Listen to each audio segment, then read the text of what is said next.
chesi gandie wa se wenu hoye o wenu ho chesi gandie wa se wenu hoye.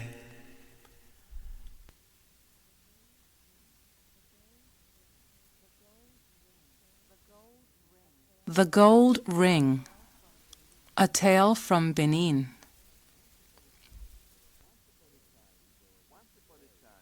Once upon a time, there was a very powerful king.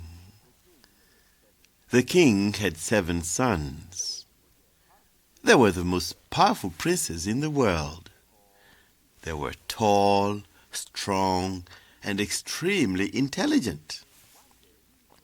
One day, the king brought them together and presented each one with a magnificent, finely crafted gold ring, saying, "I will give each of you a ring. Each ring is unique.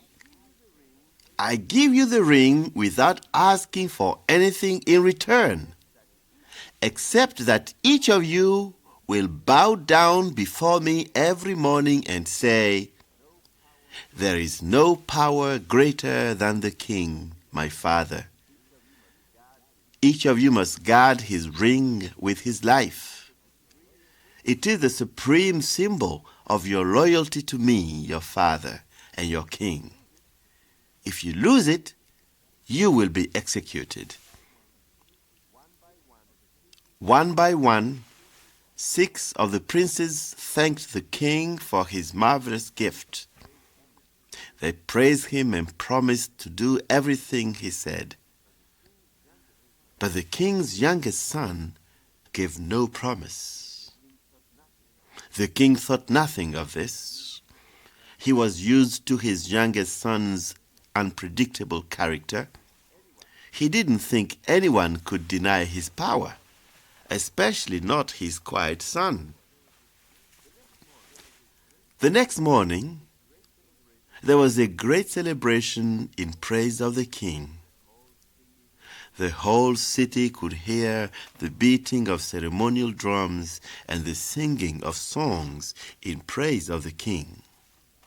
Then the 7 princes arrived at the palace. The king was waiting in a room that had been especially prepared for the occasion. One by one, the 7 princes came in. Each one bowed low before the king, saying, "There is no king on earth that is greater than the king, my father. I am his second in command." Each time a prince completed the ritual, the king smiled from ear to ear. When the youngest prince made his bow, however, the king became nervous. What was his unpredictable son going to say? After a long silence, the prince said, "The king, my father, is great, but the Creator is the greatest of all." The king was shocked. He frowned as he looked down at the youngest prince. Then, speaking in a calm, even voice, he expressed his deep appreciation for the love and respect of his wonderful sons and proclaimed that this ceremony would be a daily ritual. That same day, the king secretly sent for his youngest son's wife. "My dear daughter-in-law," he said, "I need your help with something extremely important." "What is it, my lord?" the prince's wife asked. "I want you to steal your husband's gold ring and bring it to me," the king said, "and I will pay you in silver and gold." "I can do it easily," the king's daughter-in-law answered, while her head filled with visions of silver and gold. That evening, the youngest prince's wife gave her husband a special dinner.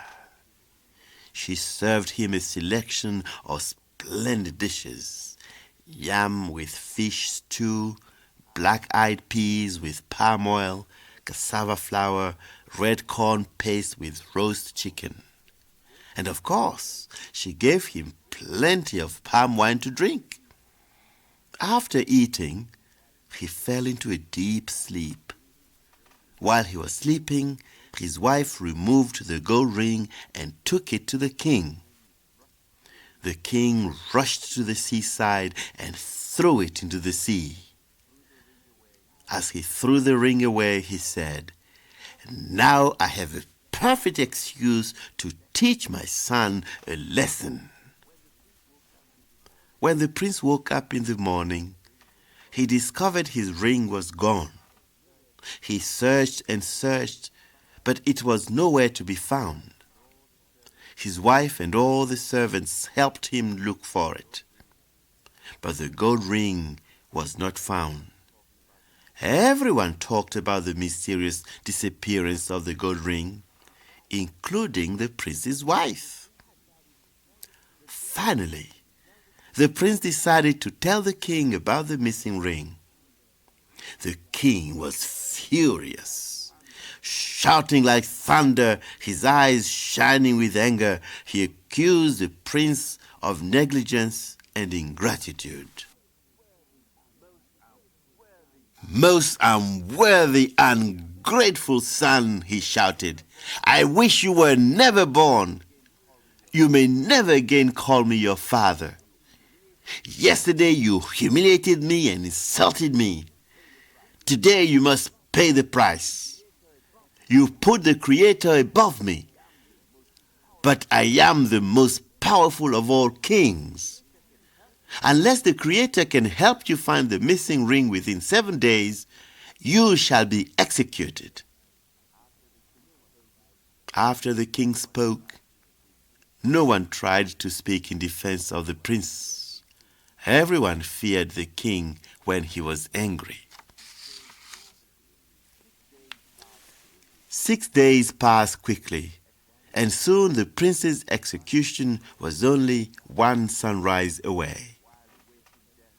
While awaiting death, the prince was kept under strict surveillance. He could not leave the city, but he could walk along the beach. He also had permission to eat whatever food he wanted during the final week of his life. On the 6th day, he suddenly felt a strong desire for one of his favorite dishes: broiled swordfish seasoned with salt, pepper, tomatoes, onion, and powdered shrimp. He decided this would be his last meal. The prince rose from the bed where he lay, paralyzed with fear and sadness.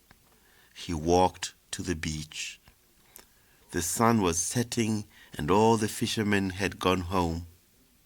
But then, in the distance, he saw a man holding a big fish. The prince ran to the man, calling him and gesturing wildly. He thought delicious food was a special gift from the Creator. He had to eat his favorite dish once more before he was executed. The prince paid the man for the fish and took it home. When the prince got home and started to clean the fish, suddenly he saw a shining gold object in its mouth. When he looked closer, he saw it was the gold ring. He thought he was dreaming, so he rubbed his eyes and pinched himself. But the ring was still there. Then, quick as a flash, he put the ring into his pocket and continued cleaning the fish. In the morning, at the time set for his execution, the prince was taken from his house to the public arena. The prince's 6 brothers and his father, the king, were waiting. The arena was full of people. Suddenly, the prince knelt down in front of the king. Then he took the gold ring from his pocket and held it high. "My father the king is great and powerful," he said, "but the Creator is the greatest of all."